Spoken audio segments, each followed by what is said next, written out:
Well, good afternoon, Chris. This is Dr. Chris Lowthert.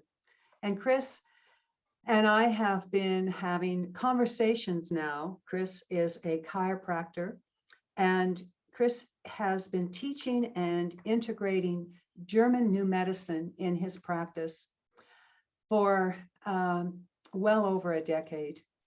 And this method of approaching health and healing is something that is near and dear to Chris's heart and to mine.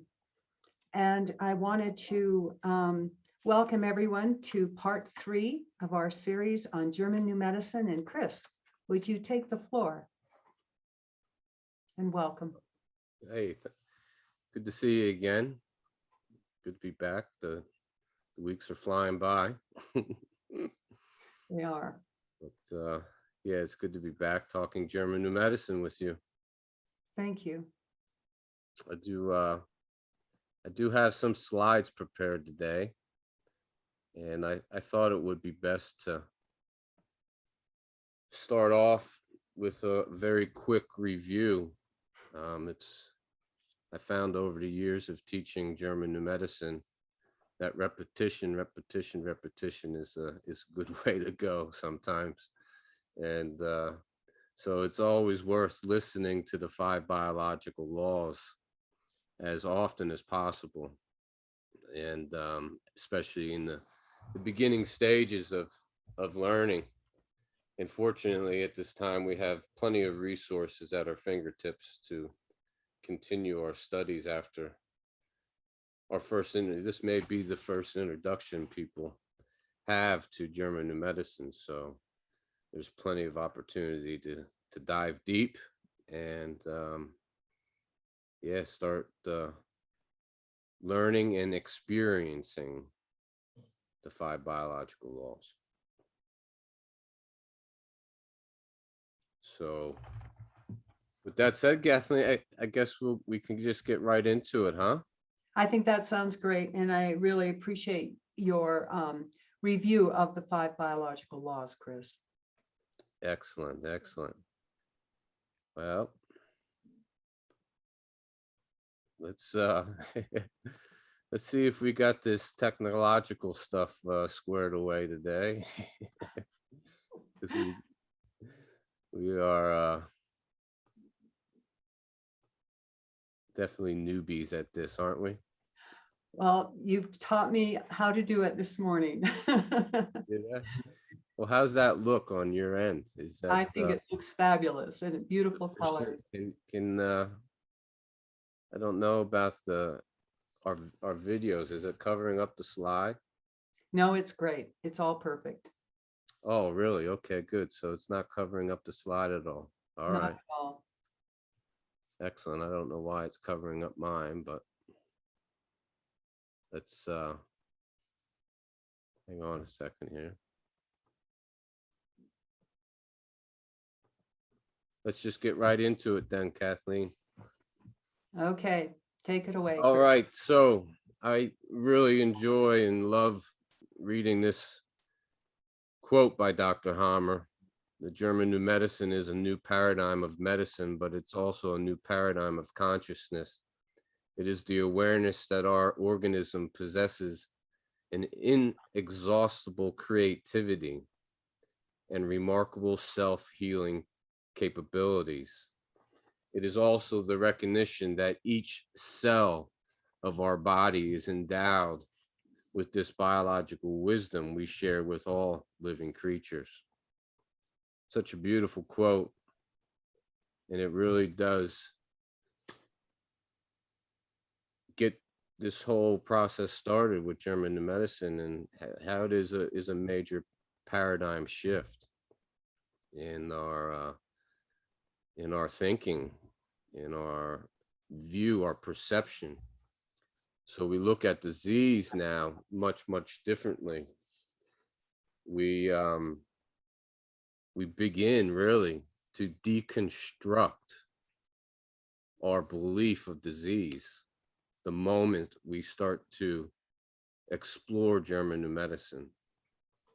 And that deconstruction period can last a while. It can be difficult at times because as we begin to deconstruct and look at some of the dogma that we hang on to when it comes to medicine, when it comes to disease, healing, uh, there's quite a bit there. Wouldn't you agree, Kathleen? Yes, there is. And and Chris, I know this is a kind of a little aside, but what strikes me here, and I think might help people to situate their own understanding of this process, is when I look at Dr. Hammer's uh, photograph, I can see this very soulful, this very present, very conscious, very kind, compassionate man before me. And then I look at you and I see that reflected back in you as well. And I look at myself and I see that within myself. And those are fundamental um, aspects of the healing, right?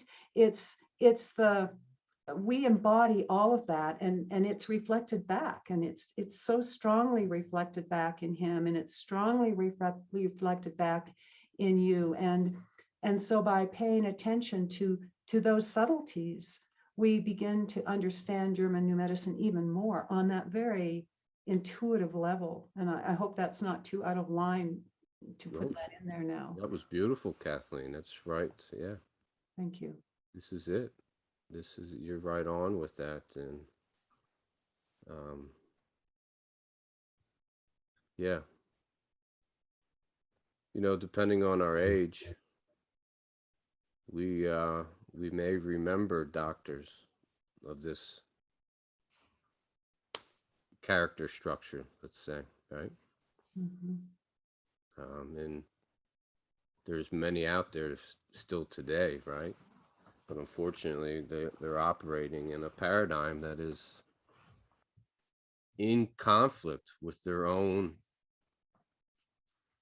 instinctual nature, their true nature. And so it can be real difficult as we all, once we make this leap into this paradigm, it can get very difficult at times in that deconstruction that takes place. But the beautiful thing is that there's a deconstructing going on, but at the same time, there's a revealing of something that's already been there. We were born with it. We were born with this these self-healing capabilities and this inexhaustible creativity. We were born with this. And so I think this is something that we, not only as practitioners, doctors, folks that are in the field and working with other people that are more aligned with this paradigm of self-healing, it's a wonderful way of looking at us also as parents, as we're going to get into, as people that are looking after our children. And yeah, it's the watching it and observing a child go through a biological conflict experience and knowing exactly what that child's going through at that moment. And then once the child goes into healing, and the symptoms, the discomfort, the pain, the inflammation that often comes with healing, and the severity of those symptoms are going to be directly related to the intensity of the preceding conflict and the duration of that conflict active phase. And so we as parents, as adults that are with children, including our teachers, when we have this view and this awareness of the biological conflict experience, we see exactly what we were born with. We see this creative response to the conflict through the child's worldview, through the child's lens. And then we can see the creativity that arises during the healing phase for not only the child, but also the parent, guardian, because it's a difficult time. Healing is difficult at times. And so there's this creativity on how we manage sometimes these difficult situations. And so oftentimes the most simple and common sense approaches to healing are extremely helpful, extremely supportive, with almost instantaneous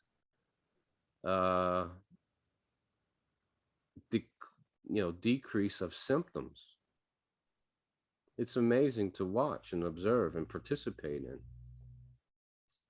And so, yeah, it's this inexhaustible creativity fits with this highly subjective biological conflict experience that is part of our lives, part of our existence here in this world, right? Yes, and Chris, isn't it interesting, because from the beginning of time, from the beginning of our creation, we have possessed our body. We have possessed this capacity to heal, which is what Dr. Helmer stated, and what we know, what we see. And yet we have been taught to rather than embrace that and take that forward in a very empowering way, we give that power up and we bring someone else in to do the healing for us. And so here we're learning through German New Medicine just how capable we can be, we are, to be able to stand in the midst of the symptoms and learn how to embrace and take that whole healing process forward without putting it in the hands of someone else, and not outside authority. Sure. And at the same time, use the people around us, our family, our friends, that are aligned with our choice to self-heal, and often sometimes lean on them, lean on them for the support. Yeah. If you're in a severe healing situation where you're experiencing a lot of fatigue, a lot of night sweats, fever, we have an appetite in the healing phase. The appetite, we lose our appetite when we're in that preceding conflict active phase. We lose it. We're not interested in eating. But once we go into the healing phase, that appetite returns, right? But sometimes we just don't feel like making our own food, And so how wonderful is it, you're laying on the couch, all bundled up, you got the sweats and the shivers going, and your little hubby makes you a chicken noodle soup, the best kind.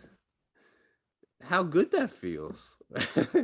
you know Very fine.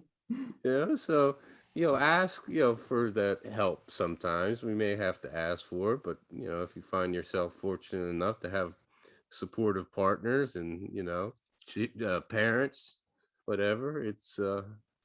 But I always thought about that when I was, young. Chicken noodle soup on grandma's couch watching TV.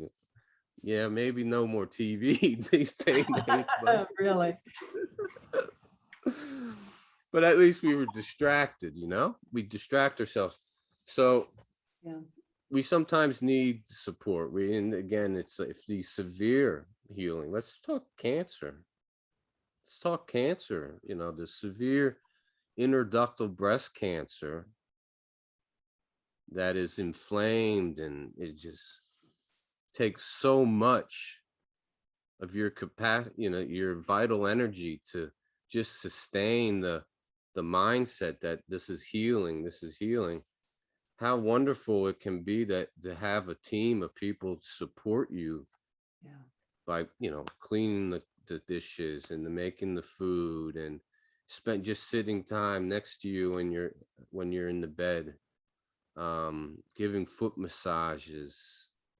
It's just it's again the ability to support the natural biological laws is inexhaustible. Mhm. It's all there. Um, so yeah, I don't know how we got off on this. It's just that support. You're not doing it by yourself. Yeah. Yes, the body's healing on its own, and your psyche is driving this process subjectively, but it doesn't have to be by yourself. Hopefully it can be, but let's just be straight with this. A lot of the times, if you don't have a supportive husband or a wife or a partner, and you're doing something for your cancer that you firmly have confidence in, and they don't, there's most likely going to be some situations, Yeah. some disturbances, some disruptions in the natural healing. And this is where stress comes into play. Is, if you have a stressful marriage, and you add on, the stress of the symptoms, even though you're fully aware of German medicine, the stress of the symptoms, the stress at work. Are you able to stay home and rest, and in that healing phase, get the needed rest that you need, get the needed nutrition that you need? Are you capable of doing that? But oftentimes, this is where a lot of the conflicts arise in one's life, right? Is within the family, within the workplace, right? Yeah. So again, it's this bigger picture, this macro view of all the potential biological conflict experiences human animals are having at this moment because of what we're going through collectively. You see that German New Medicine looks at that macro view, and you start to recognize the biological conflict experience. And it doesn't have to be a self-fulfilling prophecy. So if we can recognize our own biological experience, as you're saying, this is us. We can do this ourselves. We can work, go within, quiet down a bit. Look at the micro view, what's in my environment that I have control over. What can I change in this moment where my hands are cold? I'm not sleeping at night. I'm waking up around 2, 3 o'clock in the morning. And the first thing that's buzzing in my head is this situation at work. Do I stay and work and stay employed, or do I leave because of bop, bop, bop, bop, right? I'll leave the blanks. So this is this could be this is a biological conflict experience for that individual. And then now the resolution is going to have to be worked out in order for them to get through it. And so our biology supports us in that. And that's where we discussed that there's going to be organ changes that take place. There's going to be changes at the organ level that occur to assist us in coming to resolution with this, okay? And so we can look at the job experience, recognize that it's causing a conflict for me. It's pretty obvious. And then we focus on that situation, downgrade it as best we can through the different techniques and support that we have with just calming our nervous system down. Go into try to find a practical resolution. It's going to be highly subjective, but oftentimes if we start to just switch our perception just a little bit, just a little twist here, turn here, and we start to look at things a little differently, we start to tap into that creativity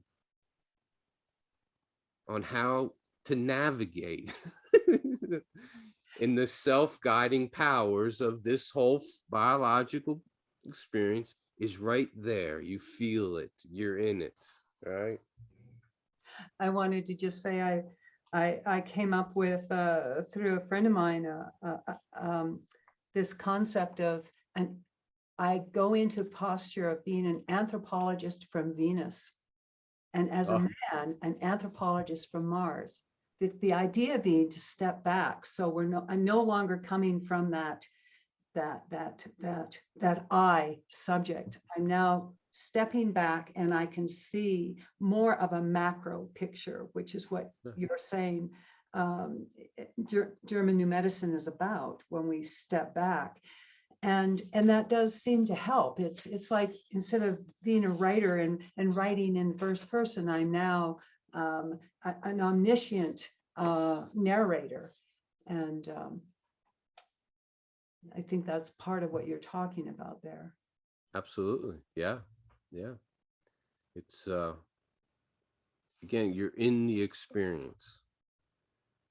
You're experiencing it in the most organic, natural way. Life experiences these biological conflicts. Right? I mean, it grounds us. It grounds us into the setting of our life. It grounds us into the setting of our life. It shows us firsthand that the source of our life gives us the edge. It gives us life, right? We don't have a life of our own. She gives us our life. So why wouldn't she give us this inexhaustible creativity of the special biological program to assist us in unexpected distress? And that there's this beautiful healing that takes place depending on what those changes at the organ level are. And as you can see here on this beautiful diagram, this is the compass of German New Medicine. If you print this diagram out and hang it on your refrigerator for the next few months, things will change in your life. Things will change in how you perceive life. And it's just a beautiful compass. But anyways, I think it'll be good if we can just speak about this here and show firsthand this, what the body does, and where you're, and how the body and how it behaves guides us to what's real, to what's really happening. Right. So you can see here on that we have this little wavy line. In the day phase is the sympathicatonia and the night phase is vagatonia. So when we get up in the morning, whenever that may be, we begin to go into that day phase where our nervous system starts to increase. And then as the day goes on, then the nervous system starts to decrease. And, after 5 o'clock, oftentimes things start to slow down. And this is normaltonia. This is the normal day-night rhythm cycle that we've all experienced. Some of us have different cycles, but you can see how it's just a nice fluid wave. But then the DHS occurs, the DHS, which is Dirk Hammer syndrome in honor of Dr. Hammer's son. And this is the unexpected shock. This is the conflict shock. And we enter in the conflict active phase. And you can see here now, sympathicatonia is predominant. Our nervous system is increased. Our hands and extremities, feet and hands become cold. We lose our appetite. We have trouble sleeping. We're preoccupied with the event. At that time, depending on what area of the brain is involved, it's going to determine what goes on, what takes place at the organ level. You see that? So we have the color scheme of German New Medicine here. We can see that the brain stem is also considered the old brain. It's firmly anchored in the embryology, the science of embryology here. So really it's what first develops in this growth phase, right? So that was something I didn't really speak much about in our first two talks, is that Dr. Hammer used a lot of the science of embryology to explain what takes place at the organ level and how it's represented in the brain. So you could see here that brainstem controls areas of the body that are related to our respiration, digestion, and reproduction. And in that moment of conflict active, there's going to be increased cell growth, cell augmentation, cell proliferation. There's going to be a tumor that forms. And depending on the intensity and the duration of this conflict active phase is going to determine how large that tumor gets. Once you resolve that conflict, say a death fright conflict, then you go into the healing phase. First phase is the A phase. And this is where a lot of the inflammation builds, okay? A lot of inflammation builds during the first part of healing. This could be the most intense part of healing. A lot of pain, discomfort.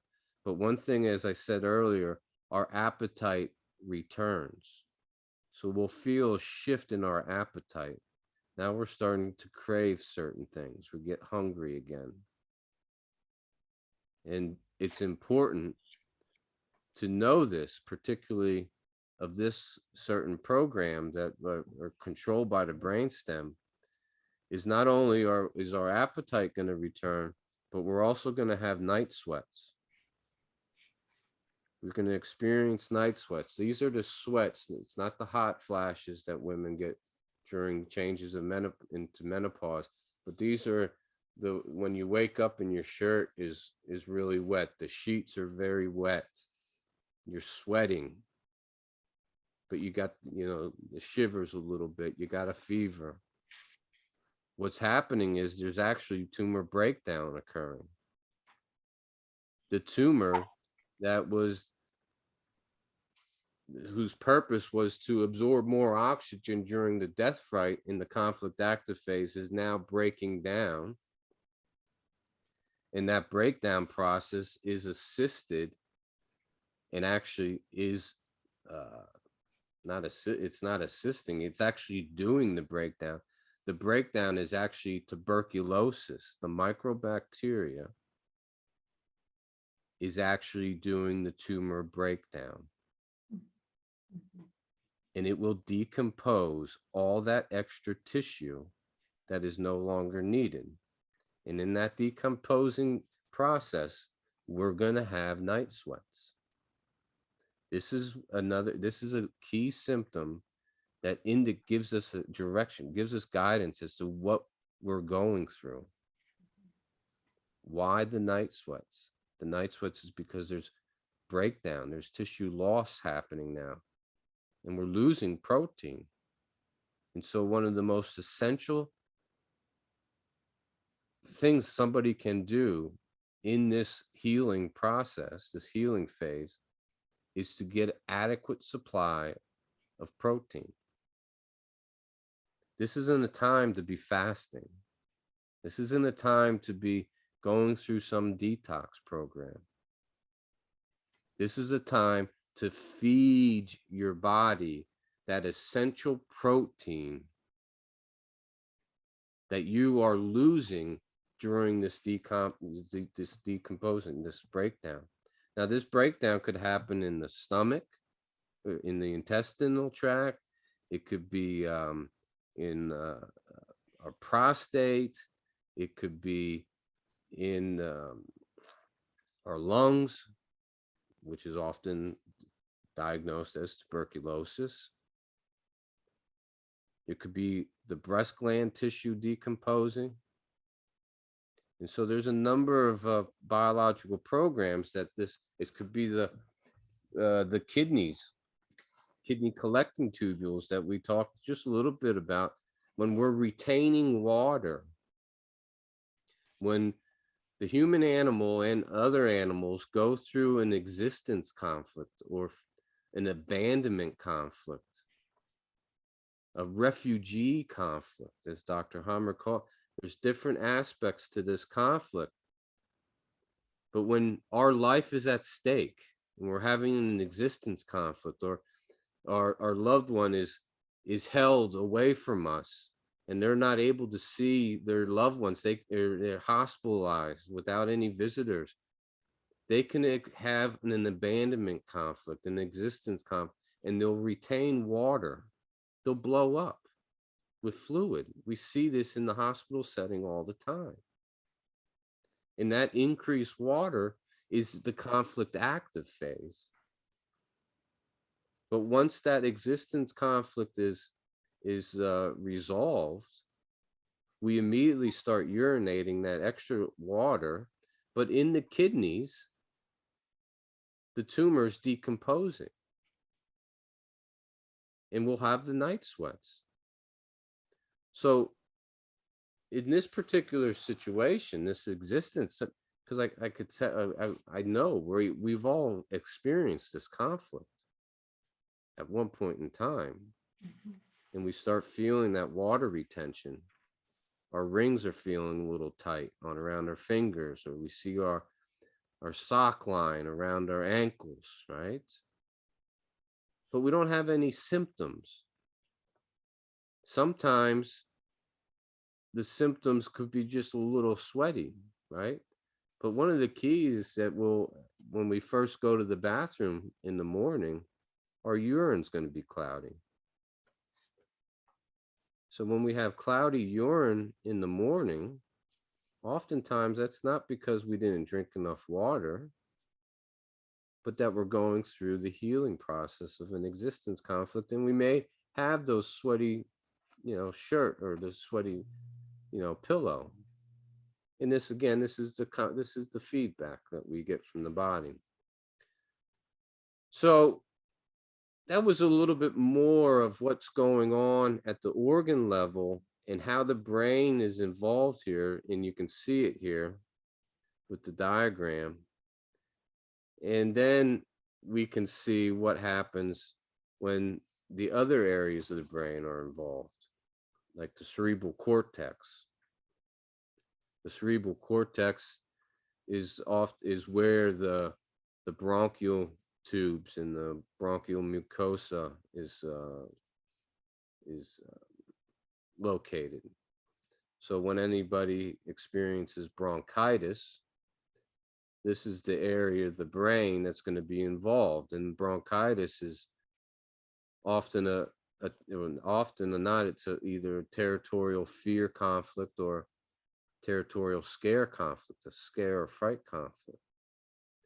And so when that's conflict is experienced, now instead of cell growth in the healing, in the conflict active phase, we have meaningful cell loss, as you can see here in the conflict active phase. So when somebody experiences a territorial fear, which is fear within the home, within the workplace, within the school, when there's territorial fear, the cerebral cortex is involved, and there's the message from the brain to the body is to have tissue loss, cell loss, to help facilitate a resolution. And once that resolution comes and you enter into the healing phase, that meaningful cell loss now is resaturated, replenished. And in that replenishing process, we have the typical signs and symptoms of healing: inflammation, coughing now. And it sometimes could be productive or non-productive. It could be a barking cough, depending on what's involved. But we have a meaningful healing process that's going on that requires fluid. And unfortunately, sometimes it can get difficult breathing in this particular case. And that symptom of not being able to breathe or catch our breath can create more conflicts and could exacerbate or disrupt the natural healing that's going on. And so the power of German New Medicine, again, it eliminates the very common phenomenon that happens when the symptoms of healing arise. The symptoms themselves create another conflict, self-devaluation conflict that might affect the bones. It could be a stink conflict. Something smells, this stinks.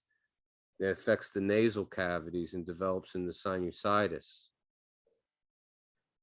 Right? So there's these other conflicts that come about oftentimes because of the ignorance of the healing symptoms. But you can see that a territorial fear conflict or scare can get very complicated based on the environment. Right? Chris, I have a Yeah. couple things that have come up in questions. So when we're in a situation where we are in the conflict stage, and then we move into the healing stage, how that resolution happens is, as you've said, very subjective. And I know my own experience with that was to very clearly write out what the conflict in my psyche, in my mind was. And as soon as I was able to distill it down into a very concise couple of statements, then the healing happened. And it's complicated to explain to others, and I've had questions based upon our previous conversations together. People wondering, how do they resolve that conflict stage?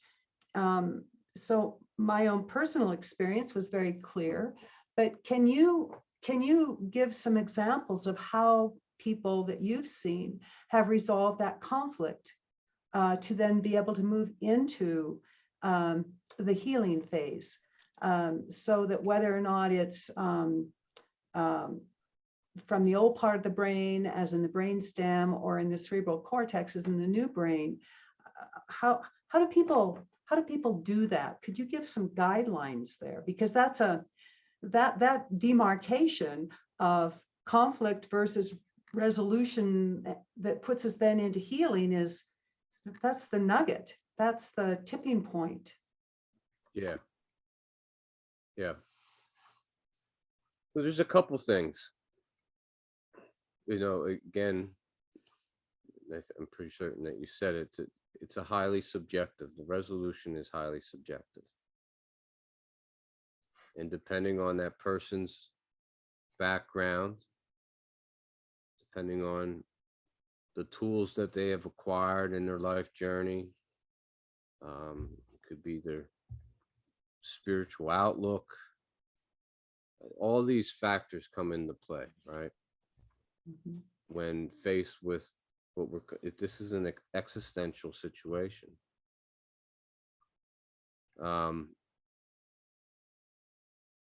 So as one moves through that experience, first they got to be aware that they're in conflict, right? Wouldn't you agree? They need to be aware first and foremost that they're in conflict. Yes, definitely. And some people have to face that. Some people may deny that, right? Maybe they have a really strong association with their their label, right? So there's a lot of factors that are involved here on how one gets to resolution. Dr. Hammer always has said that the most practical resolution is the most long lasting, right? So if we think of in practical terms, once you recognize that you're in the conflict and you know that this is your sympathetic nervous system is upregulated, what would be a common sense approach right off the bat, following recognition of being in conflict? If you have the ability, you may be in a conflict where you're going to stay conflict active for a period of time, couple days, weeks, whatever it may be. And so it's like the office, working at an office space. All of a sudden you get the email, boom, hits you off guard, but yet you got to keep going back to work every day. So you're in it, right? So again, it's the awareness. The most important step is the awareness that one's in the conflict phase. Mhm. That in itself begins to downgrade the situation right there and then, because you're accepting the fact, the great biological fact that you're in a biological conflict experience now. And so now you can really start to focus more on the resolution. And so there's a downgrading that naturally occurs with the awareness of the conflict. And then you can support that through whatever means that you find yourself innately, instinctively doing, like maybe just deep breathing, maybe going for a walk out in the woods, sit under a tree. Maybe it is journaling, writing it out, as you said, writing out the conflict. Maybe it is calling up your buddy and say, hey, man, can you come over for a quick talk? I got to talk to you about some things. And this is a buddy that you trust. He's going to be honest with you and he's going to be a straight shooter. You just get it off your chest. And then all of a sudden, he doesn't give you any advice. You just got it off your chest. And now you're focused on, okay, this is what I got to do. Do something. This is what I got to do. Maybe it's time now that I open up my own business. This is it. Boom, there's the resolution. Now, the moment they resolve the conflict, their body is going to go into a healing phase. And so the moment the healing phase arises, that individual now has an opportunity to be aware of the symptom and what it means. Okay. If he wakes up and all of a sudden his nose is all blocked up that next morning after he had a good talk with his buddy around the campfire that night before, and he wakes up with a stuffy nose.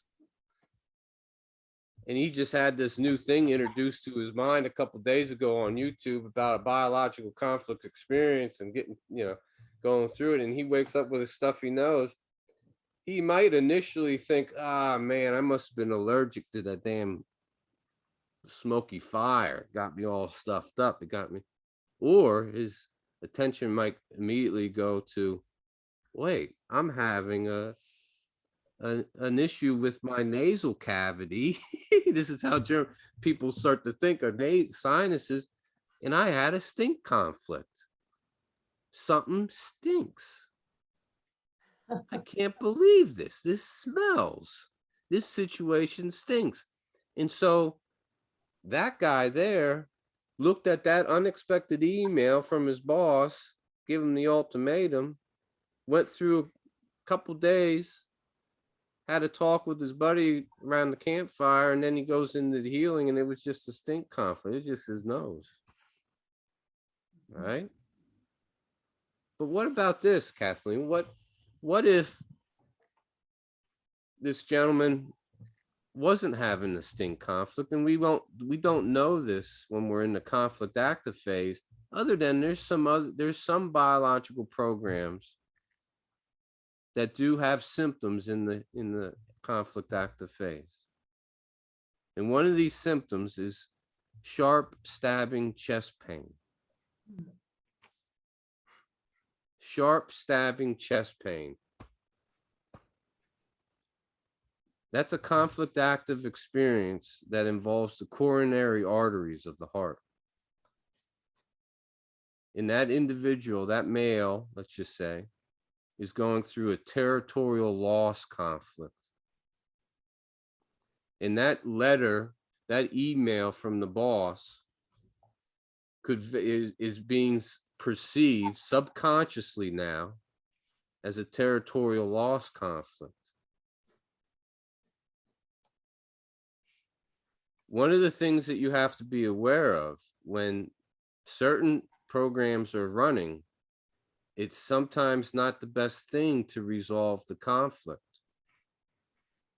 And so this gentleman, now that's having sharp, intense chest pain, best thing for him to do is start to calm things down by downgrading, as we talked about, recognizing that the sharp chest pain is an indication that they're conflict active, and begin to just kind of chill it out, slow it down a bit, right?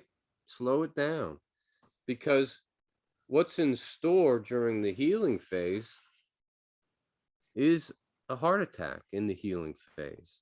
The epileptic crisis of a coronary artery program is a heart attack. And depending on, again, the intensity and severity of this conflict active phase that this gentleman's going through, that has active symptoms, let's say, this is the big difference here. Once he goes into healing, he's going to have to be prepared to go through a heart attack. And so I bring this up because I think I've mentioned it in the past conversations that yes, conflict resolution is important, but it may not be the first thing we go for when we're in it, right? We may not be able to practically resolve a conflict, but that doesn't preclude us from getting busy with downgrading, right?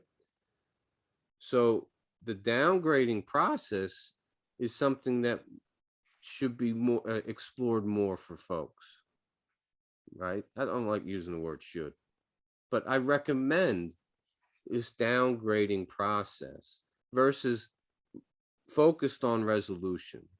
Yes, we want to get to resolution. Yes, we want to get it behind and finish the healing and stuff like that.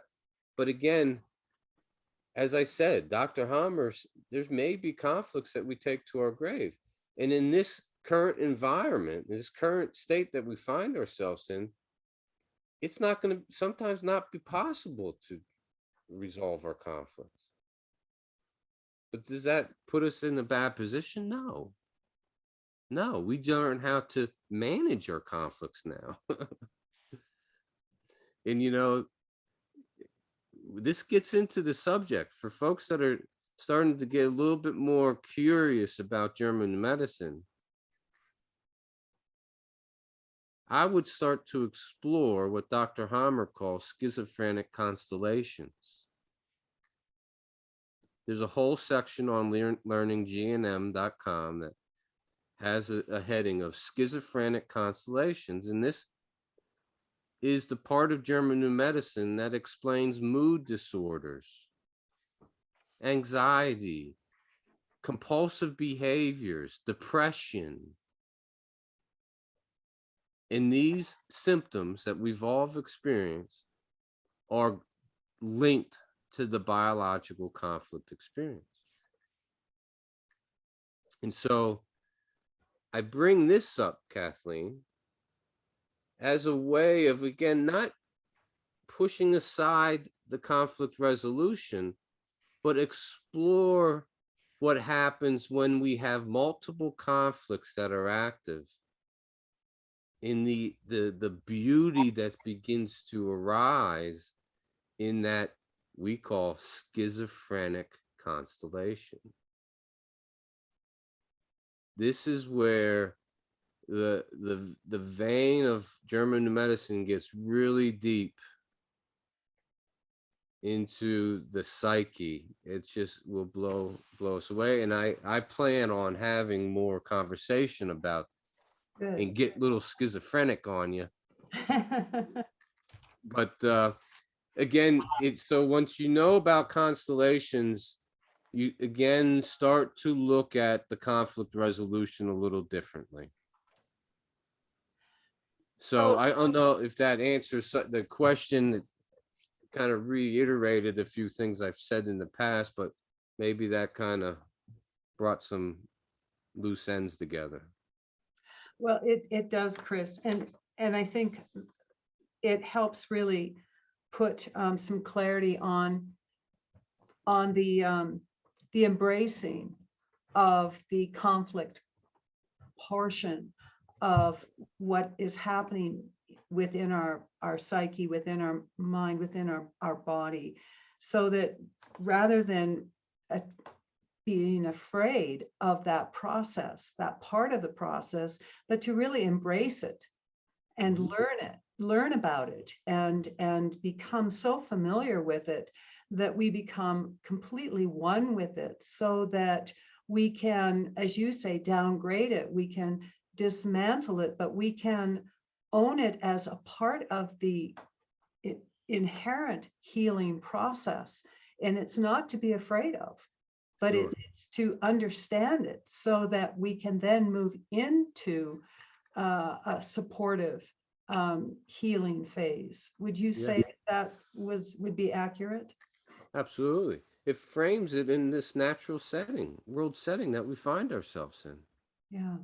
In such a beautiful way, because our animals experience the same territorial fear conflicts, the abandonment conflicts, the separation conflicts, right? Now, I name some of these conflicts, and we hear these conflicts, right? Like separation conflict, indigestible morsel conflict, existence conflict, abandonment conflict. And sometimes early on, our attention immediately goes to that feeling of abandonment, right? Feeling abandoned, feeling isolated. We could be having a biological conflict at that time, but it won't be until the healing phase that comes about that confirms that we're having a genuine biological abandonment conflict. Okay? There's a distinction here. And I think it's important that this distinction is made, because there is an emotional component to it, but we got to stay firmly tied to what makes a biological conflict, right? The unexpected distress and the subjective nature of it, right? Comes out of, catches us off guard. We may go through our day and feel like we're isolated, but doesn't mean that we are in that biological program, you see? So one of the things that we can do in this learning process now is to use the symptoms to guide us back to that emotional component, separation conflict, abandonment conflict, because the symptoms confirm that, right? Right. Versus, They're the roadmap. right, versus going from the the conflict theme, the emotional theme, back to the symptoms, right? So you have to, you see what I'm saying? You have to develop a cough, or a cough, to say that I had a territorial fear conflict versus, well, I was real scared the other day. I felt really scared or fearful that something was going to happen, but that was just a psychological, I wouldn't even say psychological, but an emotional intensity that we sometimes feel emphatically, right? Because our empathy, we feel that. But this isn't a biological conflict. So the downgrading, as we were saying, is going to be, you're going to confirm the necessity, the being aware that you're in conflict active is based on those symptoms that we can, very palpably feel, right? And let them, guide you to where you're at in the process, downgrade it within the natural setting, because as I said earlier, our animals feel separated from us at times. But if your animal doesn't have a skin condition, then there wasn't a separation issue. But if your pet dog has a skin condition, it's likely, very likely, 100% likely, sure, that it's having a separation conflict. You see? So I just wanted to kind of close up on that, because I knew I was going somewhere with our empathy for our non-human animals, and that we share these biological programs with them. So Chris, you can probably tell that I just have to ask you a question. Yeah, good. Okay, so I want to be very pragmatic here and put this to you. So if our animal is having a skin condition, and I'm gonna show you, my animal has a skin condition, and this animal is on 100% organic diet, and I'm trying to figure out how to resolve that. Is that something that you can even guide, or where do we go from there?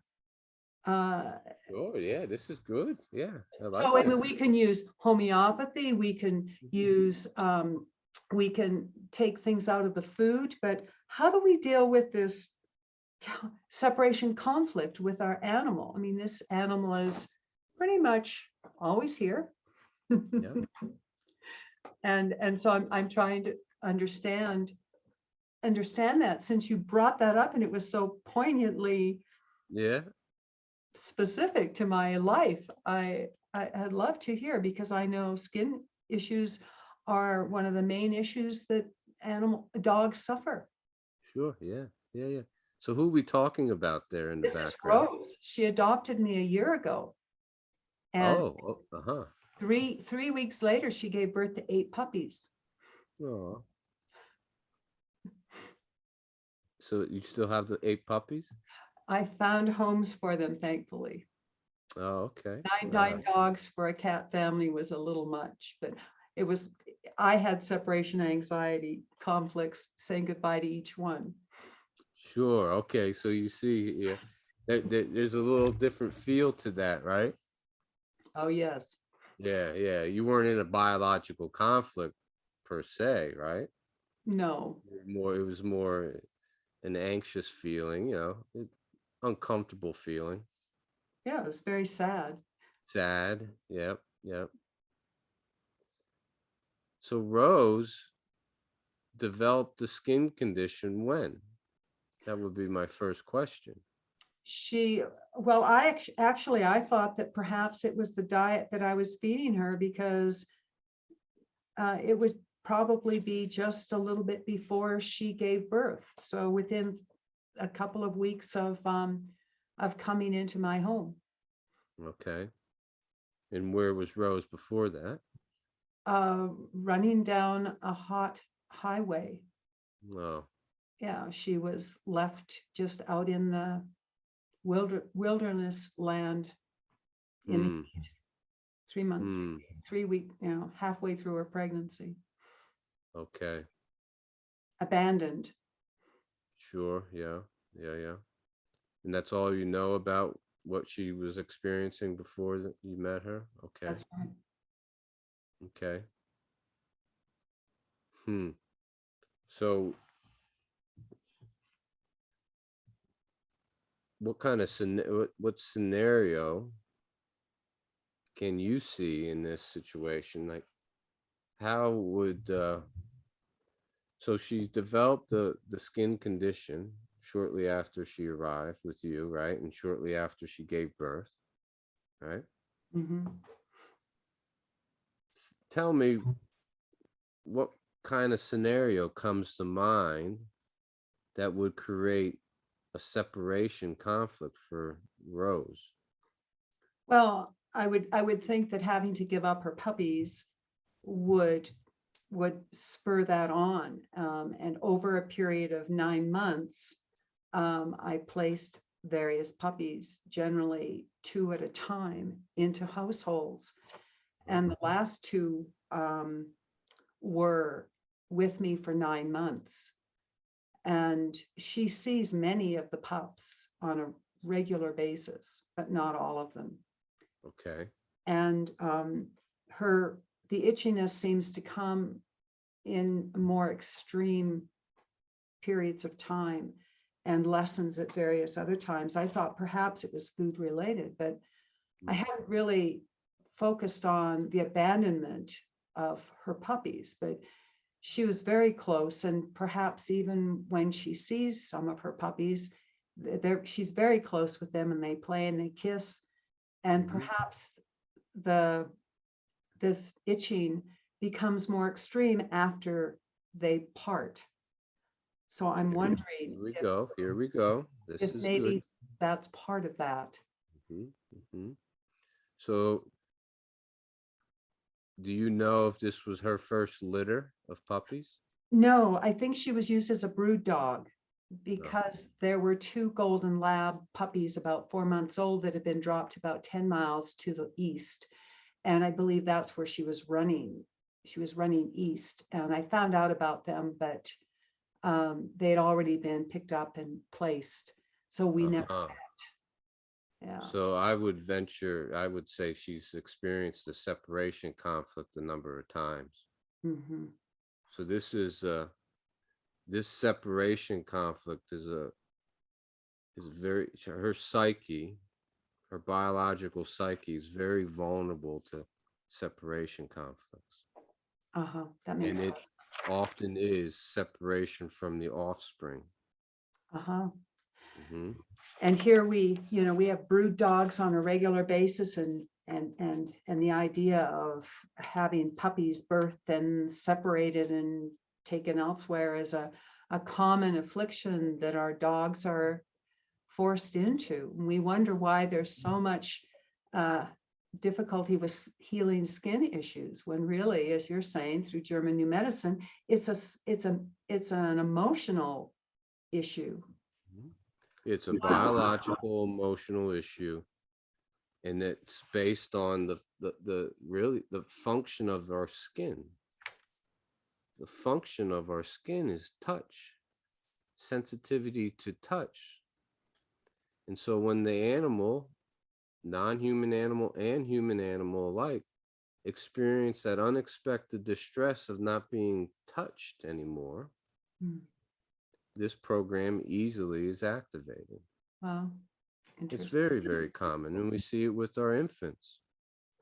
You know, if the mother has a Yes. a normal birth in the hospital, oftentimes the child is taken away from the mother, and the mother's prohibited from having natural touch, skin on skin touch. Mhm. And so this is an example of a scenario where that child, that baby infant, could develop skin condition Wow. Wow. very early on in childhood. Wow. How common? I mean, this is very common, right? I mean, Yes. very common. Yes. And sleep disturbances, the lack of touch, and yeah. Sure, the sleep disturbances is part of it. So we start to again frame the symptoms, and I want to just be real clear. We're framing it in a biological fashion, and there is an emotional component, but it's not the. I want to just because yes, you mentioned that Rose may have feel abandoned from her puppies, but she didn't biologically feel abandoned. She felt a separation. She biologically felt this separation. The puppies were torn from her Mhm. touch, torn from her skin. Mhm. And the symptoms, the redness, the itchiness, the Mhm. irritable, that it looks angry, the skin's red, right? That is the healing phase of a separation conflict. And that healing phase could be disrupted by coming in contact again with, in Rose's case, the puppies. Mhm. Mhm. So Mhm. I want to say something that is very interesting that's just coming to mind in this scenario that we're talking. And then for you, it's Yeah. firsthand, is that another symptom that indicates that we are in a biological conflict experience and we subconsciously have perceived it as a separation conflict, we will experience short-term memory loss. Oh, interesting. Short-term memory loss Hmm. is a symptom of the conflict activity of a separation conflict. Now, do you see the beauty there? How nature nurtures us through a distressful situation like a separation conflict. Yeah. We start to lose the memory of that being that we're separated from. Mhm. And so Rose most likely doesn't think about the puppies that she's separated from now because she has a very comfortable life. She's not in that situation anymore that we suspect she was in. She don't have to go running looking for the puppies anymore. Where did they go? Mhm. Right? Mhm. Now she has a very nurturing, comfortable environment. Mhm. Biologically, she knows the puppies are gone. She goes through the separation healing and the program completes itself. All at the same time, you, with the nurturing, loving, compassionate vibe you give her, Mhm. can be giving the food with just a slight different intention now. Mhm. Mhm. Not paying much attention to, is this the food? Is this food causing the skin condition? Is this the right stuff to be giving Rose? Uh, Is this uh-huh. causing it to irritate? Because I've learned that certain foods increase inflammation and you see all these associations start to uh, cloud, I would say, what could potentially be a very supportive, nurturing gesture, of helping somebody heal. And so for you, And this applies also to our, parents that are listening and children. We keep bringing the children in here, but it's what's your intention behind that gesture of giving the food, right? Is there fear associated with the food? Or do you instinctively know that that child loves eating this food, or that dog loves eating this food? It's feel good food. You're giving it, and then it has a different type of message. There's a different nonverbal message communicated there. You staying calm. You're not bringing in all these other extraneous ideas related to the reason why the symptom has arisen. You're fully embracing the biological experience, and you're using Mm. what's at your resources, like the herbs, like the homeopathy, but with a specific intention. And that intention is to support the natural healing that is already taking place. It's already happening, the natural healing. And you're a supportive agent by creating a loving, nurturing, caring environment. Well, this is a very profoundly different and very profoundly deep um, method of or perspective on healing than than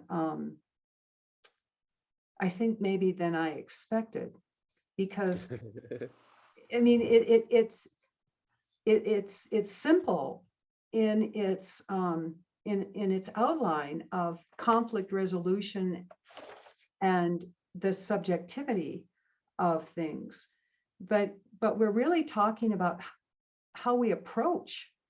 We're talking, if that is that not correct? I mean, we're talking Sure.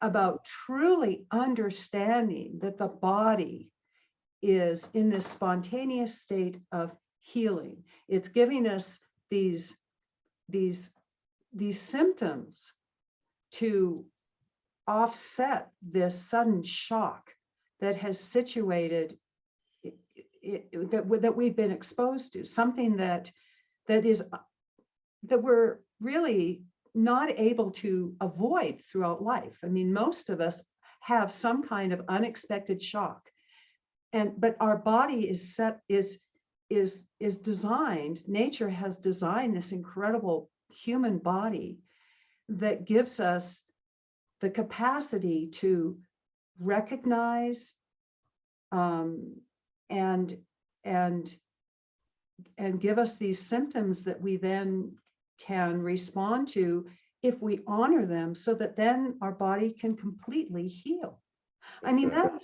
that's this absolutely beautifully um, creative and supportive and empowering process. I mean, it's really rather spectacular, don't you think? Yeah. It's a methodology. It's a methodology, and we all bring our own unique flair, our own unique um, flavor to that methodology. But this is the methodology. These are the 5 biological laws. This is how these laws are observable in our own psyche, in our own body, and also observable in other people's psyche, in other people's bodies, in our animals, in our children.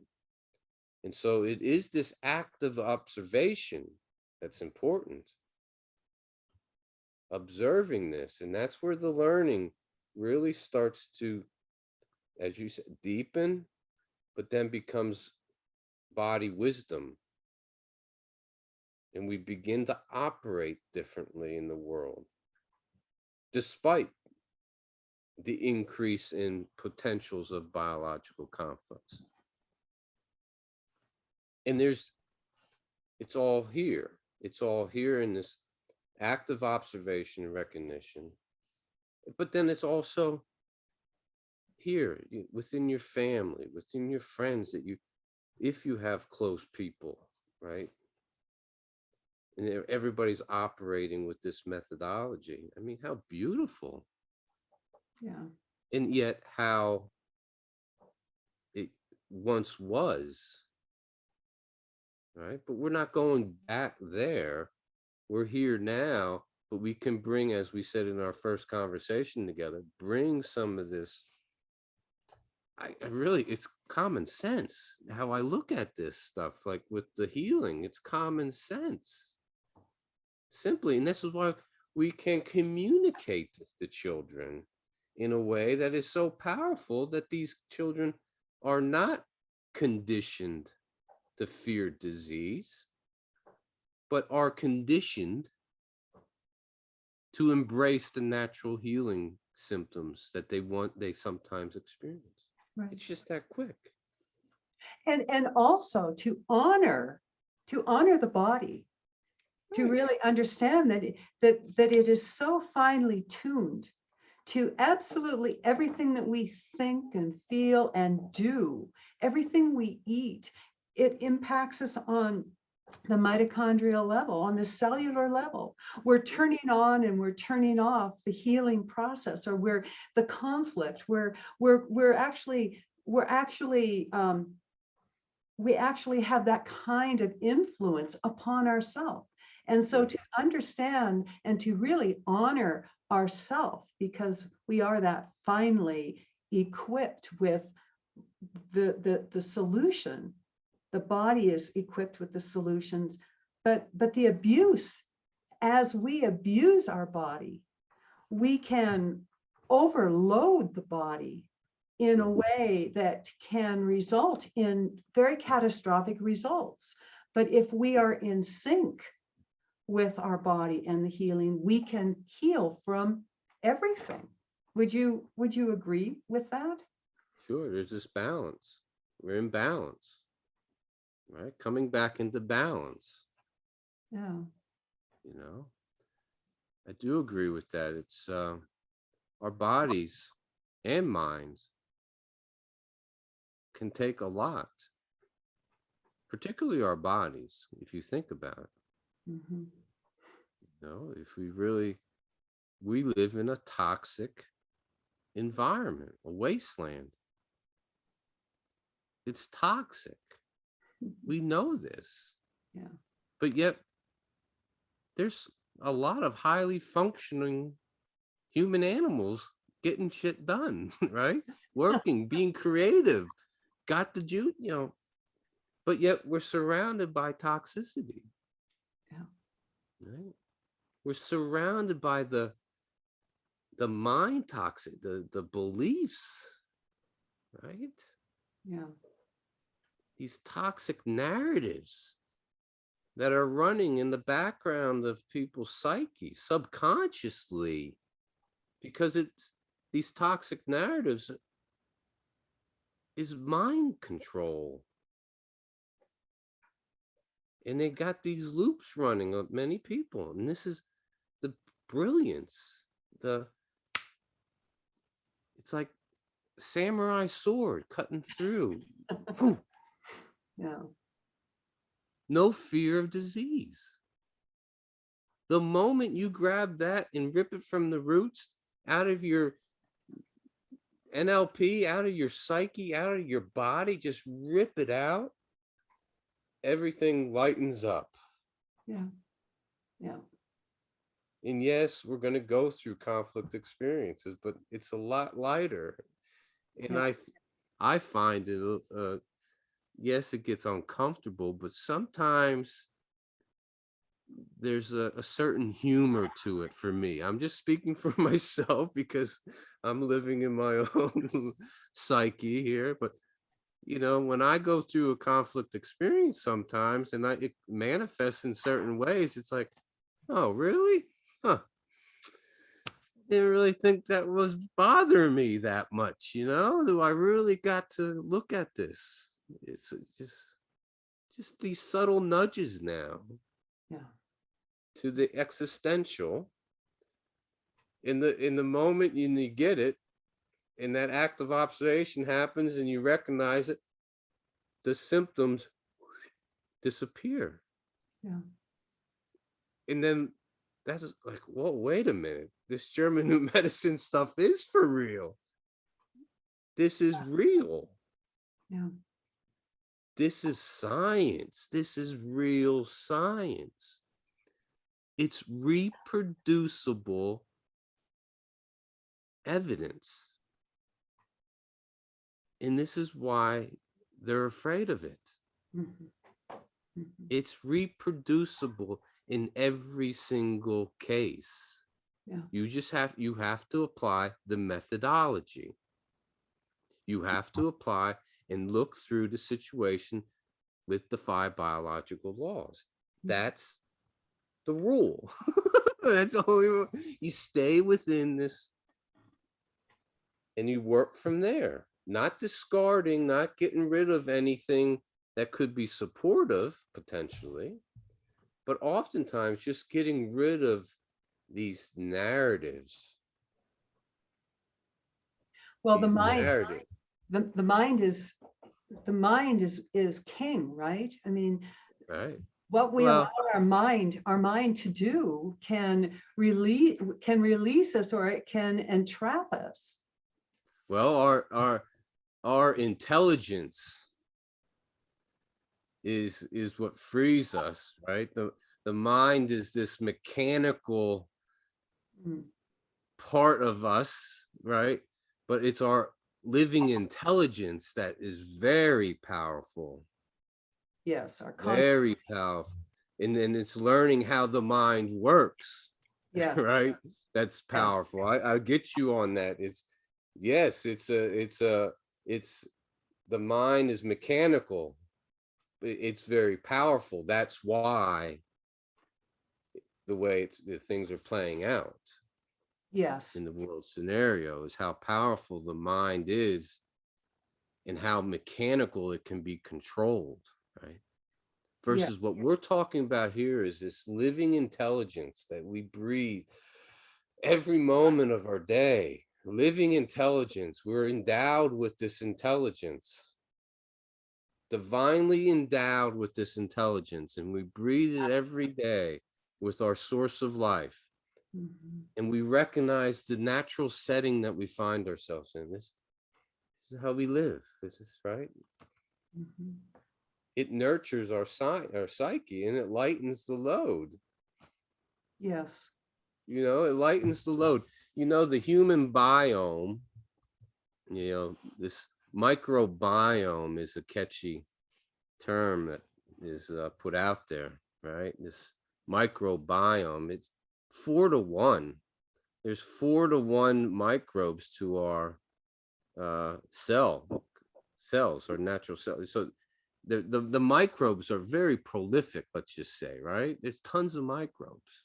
mhm, And the human biome is an example of that, you know, area of the body that is endowed with all these microbes. But now once we start thinking about German new medicine and we know the beneficial roles of microbes, now we start to look at the human biome a little differently, right? We start to think about our human biome in a symbiotic relationship. Well, that new way of thinking might create a conflict, mhm. might start creating a conflict in oneself. Now, wait a minute.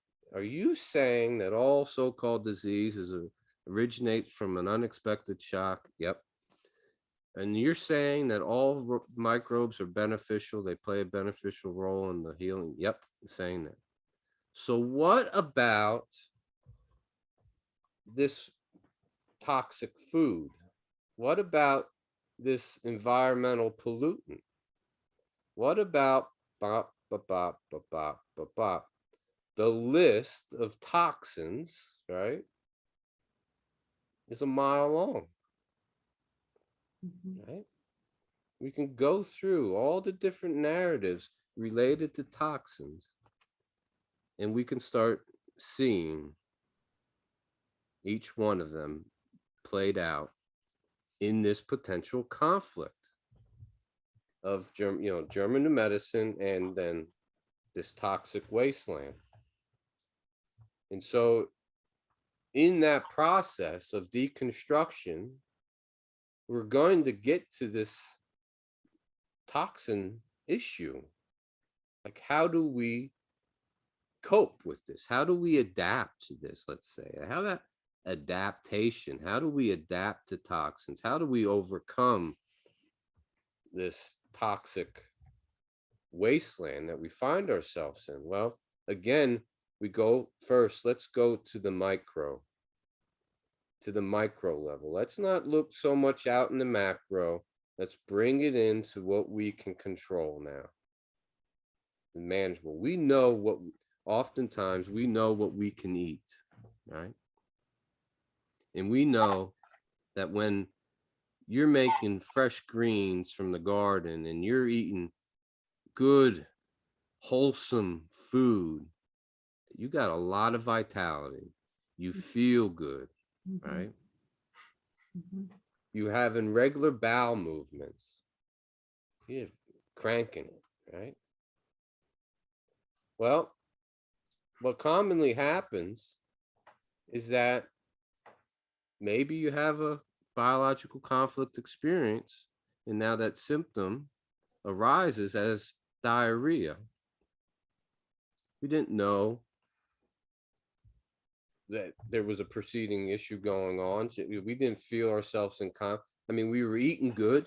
We had a lot of vitality, but there was something that happened that created the biological program to be activated in the small intestine to give me diarrhea the next morning, right? So immediately our attention goes and our memory goes back, like, what happened previously?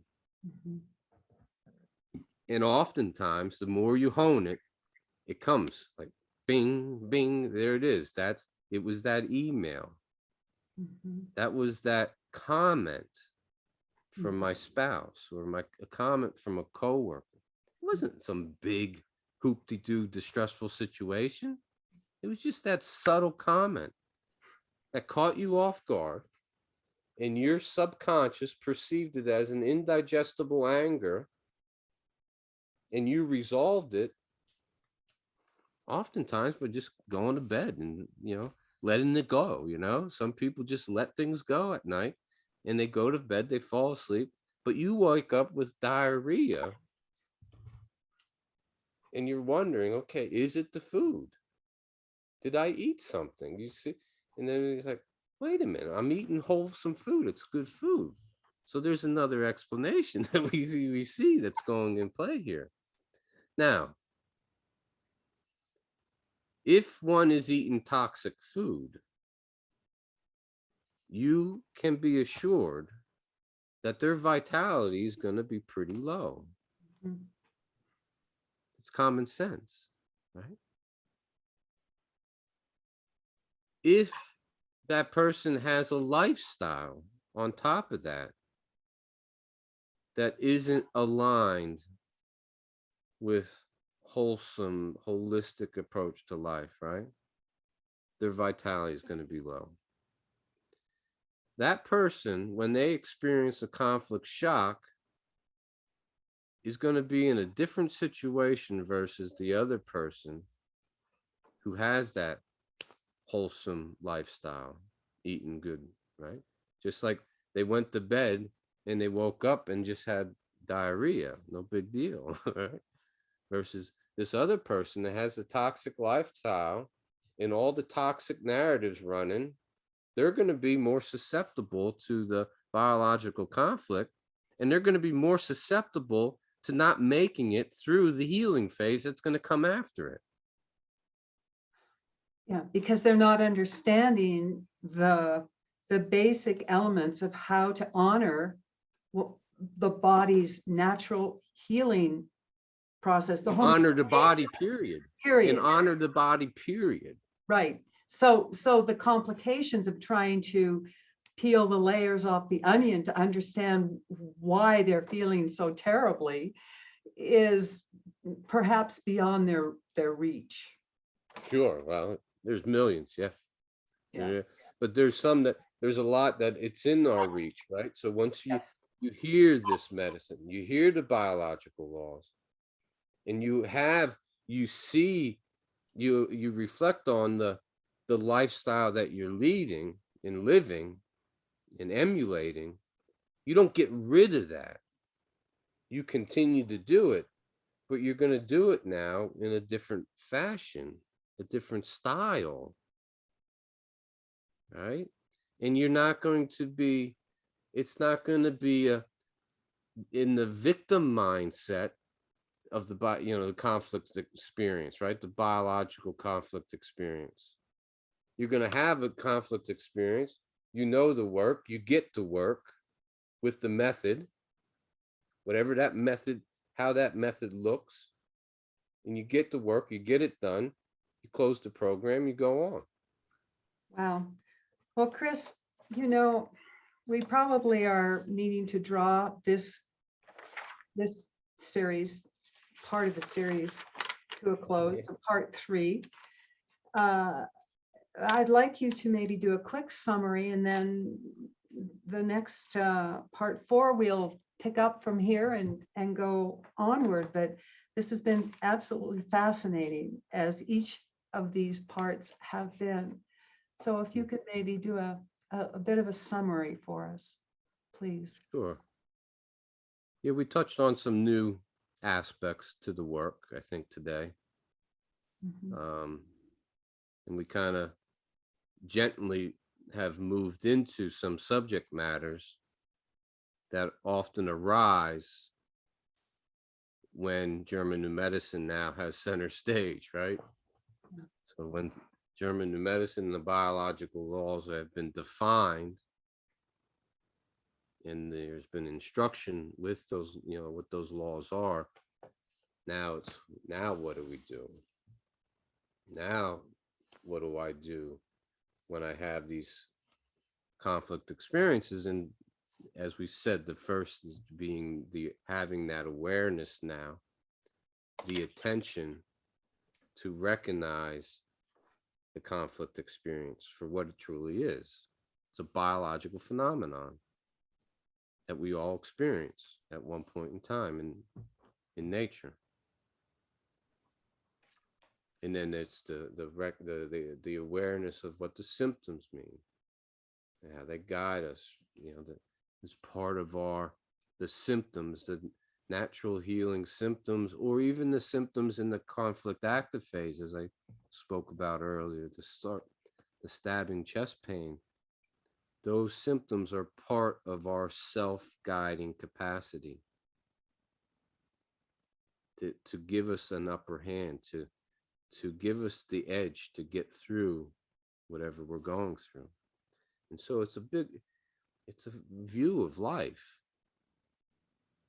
that we're working with here now. And we touched a little bit on, and I know this is something that we can explore even further, but we touched upon toxicity and how our relationship with toxicity now starts to shift. And maybe we are a little deficient in a certain area of our, let's say, lifestyle. Maybe we're not getting enough exercise, or we're eating some foods that we know may not be the best kind of foods, but we have a different relationship now. We start to build on a relationship where the fear of disease now has been ripped out,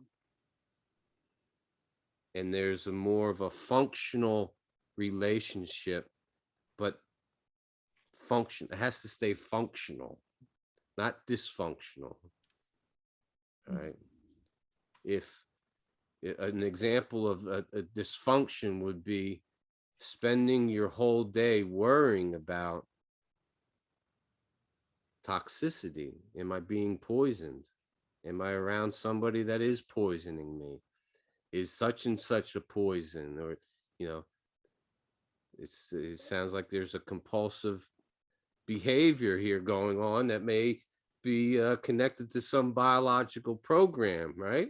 We can explore that route versus staying in that fear mode, which it really is. It's fear of disease.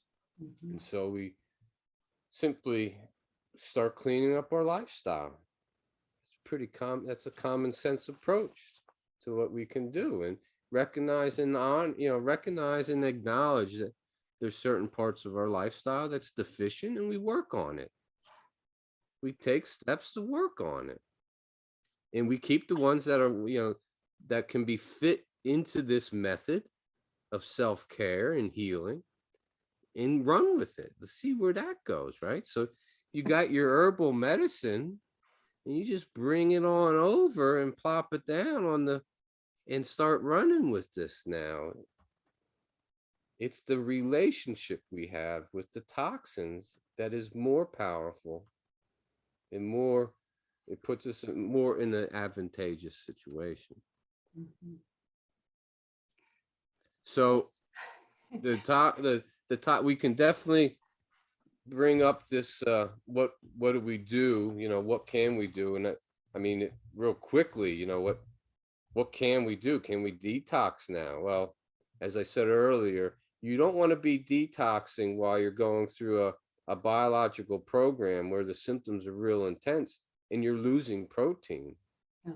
That would be counterindicative. You would not want to do that, you know. But say, for example, you have a good lifestyle, you're cranking out the creativity, you're working, you're raising kids, you're doing all kinds of, and you come into the fall months getting ready for winter and you're feeling, I think it's time to do a little detox. Mhm. Everything's good, I'm feeling good, let's give it a run. Right? Go for it. And I would suggest you go for it, maybe with the intention that you, in that detox, you get rid of some of the mind parasites that are affecting your ability to fall right in line with German New Medicine, fall right in line with the biological laws, and get cranking Yeah. and keep it cranking. So there's a place and time for our detoxing, but let's not get too preoccupied with it, because it could be a compulsive behavior that's explained by the schizophrenic constellations as described by Dr. Hammer. And we can, there's some work there that can be done. Might calm it down just a little bit. Take care of the things that you can have control over, that's in your reach. Grab that next rung on the ladder that's in reach. Don't try to grab 10 rungs up, just go for the next one up and just keep on climbing the ladder. But do something, that's what I keep saying. Do something. Yeah. So there's a place and time for our self-healing, our self-care. And I hope that kind of explains it. And I think if later on we delve deeper into this subject, I would be happy to. And then lastly, just one thing with the children that I want to leave with, it's this modeling the parents. If the parent, obviously parents are probably watching this, kids maybe, you might have a little guy that's interested in German New Medicine and is intrigued about biology and this and that. And so you can learn it together, but the parents begin to model this method first and foremost, and then that passes on to the child. And it's a model that's free from the fear of disease. Fear of disease is no longer within that environment, and you'll be surprised how quickly our children heal and bounce back once the parents got the navigational parameters set. So that's all I had on my part, Kathleen. This was Wow. good. Well, we actually ran out of time, and I'm eager to go into our next part next time. And thank you, Chris, as always. This is just